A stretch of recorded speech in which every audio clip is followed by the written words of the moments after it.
Okay, let's dive right in with the headline that honestly made our jaws drop this week. The big new romance everyone's talking about involves, well, a pretty wild pairing: Game of Thrones' Sophie Turner and Coldplay's Chris Martin. It feels like something straight out of fan fiction, doesn't it? A real pop rock plot twist. Totally. But it's not just the pairing itself. No, it's more than that. It's Uh, almost tactical. yeah. You've got the age difference. Sure, she's 29, he's 48, but it's the timing that makes this a fascinating PR situation. Astonishing timing. We're seeing reports that their first date happened just 1 week, 7 days after Sophie Turner's very public, very dramatic split from Peregrine Pearson. And that closeness, that 1 week gap, that's pretty much the whole story here. It sets the stage for everything else. Welcome to Starscope Report. This is where we dig into the latest Hollywood drama, the music buzz, all the stories behind the headlines you're seeing. You're with us, and today we are going deep on this celebrity relationship. Does it feel like fate? Or maybe more like a very, very carefully planned public relations move? Yeah, we're going to break down how this unlikely couple was sort of introduced to the world. It seems like a clear two-stage media plan. And we'll look at how the teams involved tried to immediately handle that tricky 1 week timeline issue. Plus, there's this specific video from 2020 involving her ex, Joe Jonas, that became, well, a key piece of the puzzle.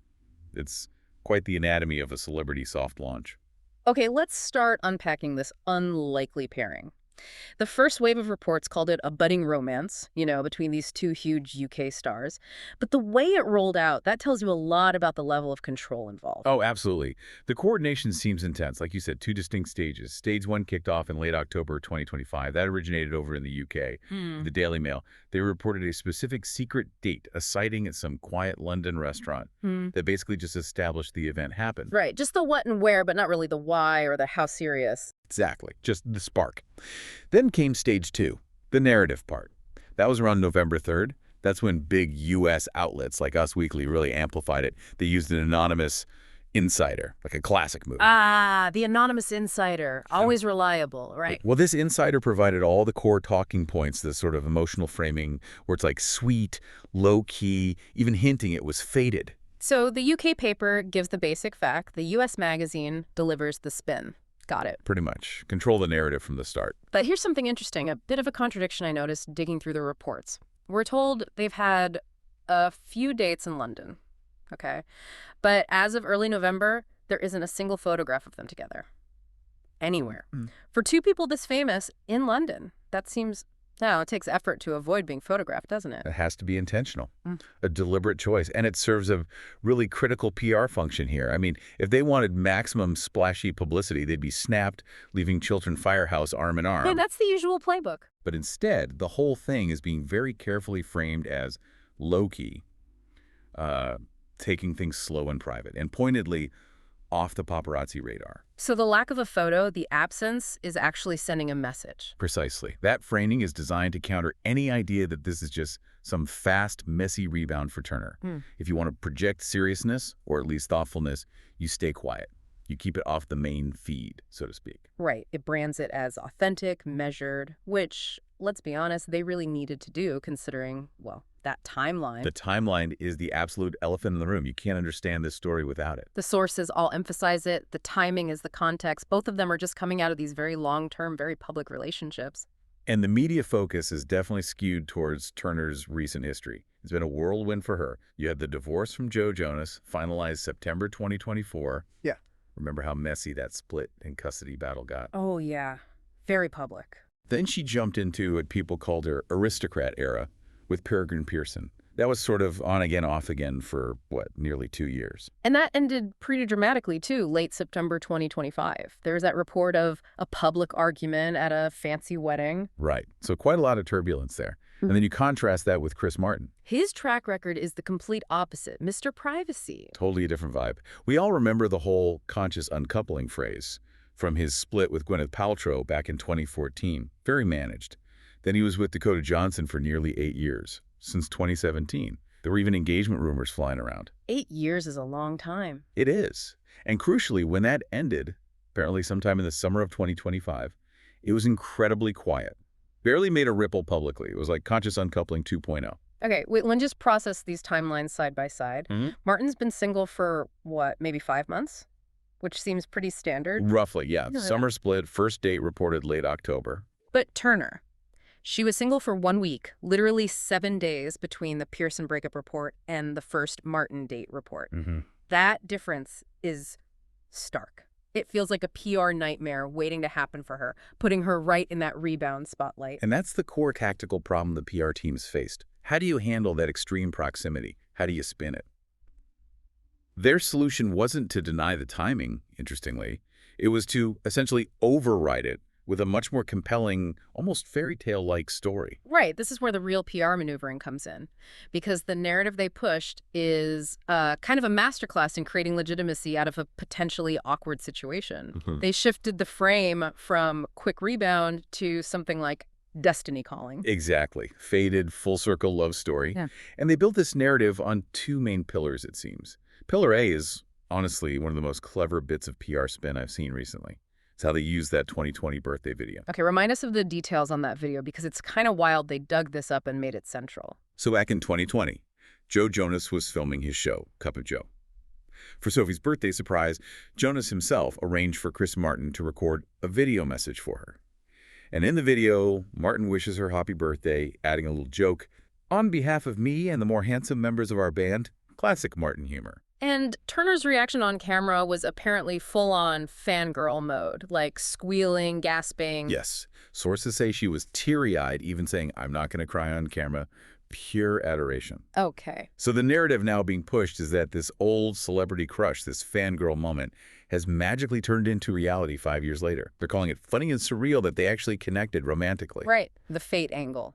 But the real strategic genius here is constantly tying the current romance back to the fact that Joe Jonas himself, her ex-husband, set up that initial meet cute, essentially. Whoa. So they basically turned Joe Jonas into, like, an accidental Cupid in their story. Pretty much. An unwitting matchmaker. Wait, but are we supposed to buy that?